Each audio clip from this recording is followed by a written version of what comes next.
It's the head of commerce of the Small Business Administration, Kelly Lawford, who said that. It's Bill Pulte, who runs the Federal Housing Administration and regulates $5 trillion or $6 trillion of home mortgages. Who I met who said that. It's RFK, who not that long ago wanted the U.S. government to buy 4 million Bitcoin. Who I've met who believes it. It's the incoming head of the CFTC, Mike Saylor. It's David Sachs himself, the crypto czar, the Bitcoin czar. It's Howard Lutnick, the Commerce Secretary. And it's Kash Patel, the head of the FBI. So you have a profound consensus amongst everyone running the United States.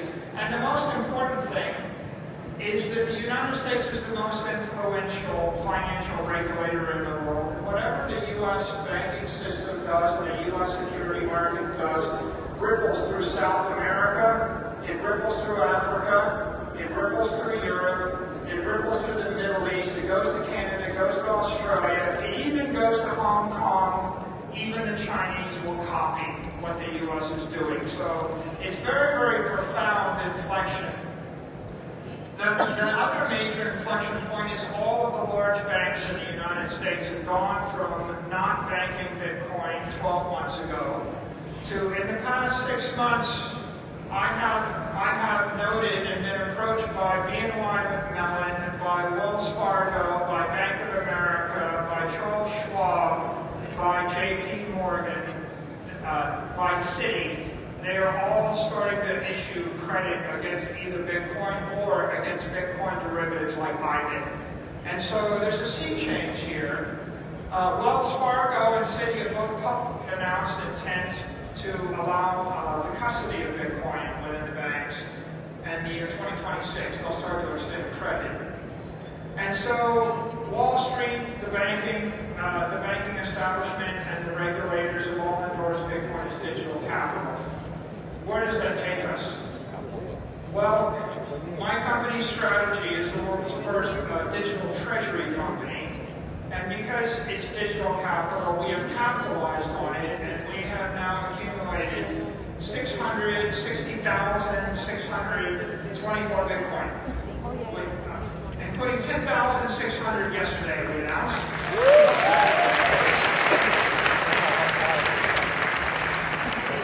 We are acquiring in the range of 500 million to $1 billion a week worth of Bitcoin.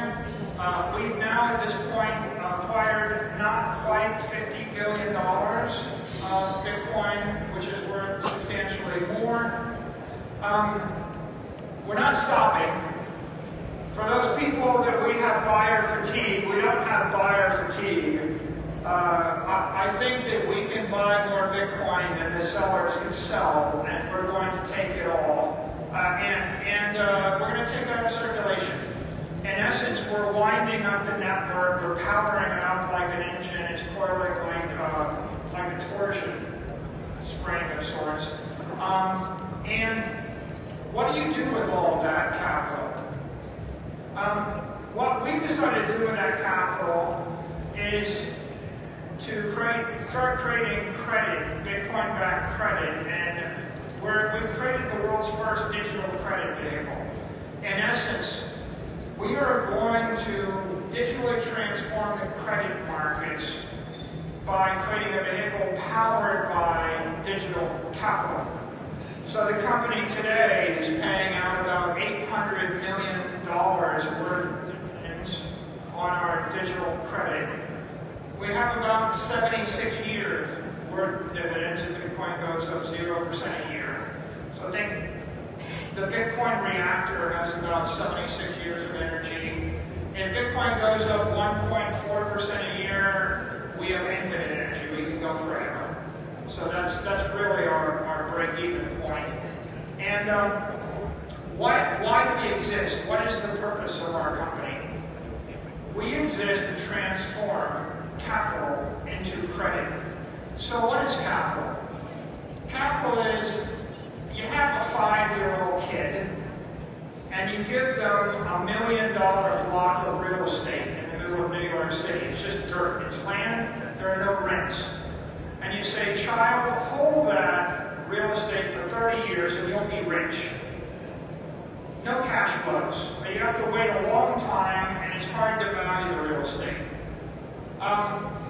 In our particular case, we maybe in 20 years you can finance the real estate. And if you ever want cash flows from it, you have to form a company, get a construction loan, build a building, market the building. You're going to have to rent the building, then you'll get cash flow. That's a lot of work for a 5-year-old kid. Maybe you don't want to do it. So there's another thing you can do for the child. You can give them a piece of paper, a credit instrument that pays them $10,000 a month forever. Right? The picture on the right is credit. I'm just going to give you money every month forever, starting now. Instant gratification. And the picture on the left is capital. I'm not going to give you any money for the next 30 years, but if you've got the patience and you can stand the risk and hold your breath, you'll have even more money. So Bitcoin is digital capital. It's volatile. It's going up. How do you create digital credit? The world is built on capital. All of the blocks of granite underlying Manhattan are the capital. The world is built on capital. The world will be built on Bitcoin. But the world runs on credit. You need money now to eat, to pay the bills, to pay the rent, to pay for your tuition, to get on an airplane, to live your life. And of course, the criticism of a lot of uninformed skeptics is, well, Bitcoin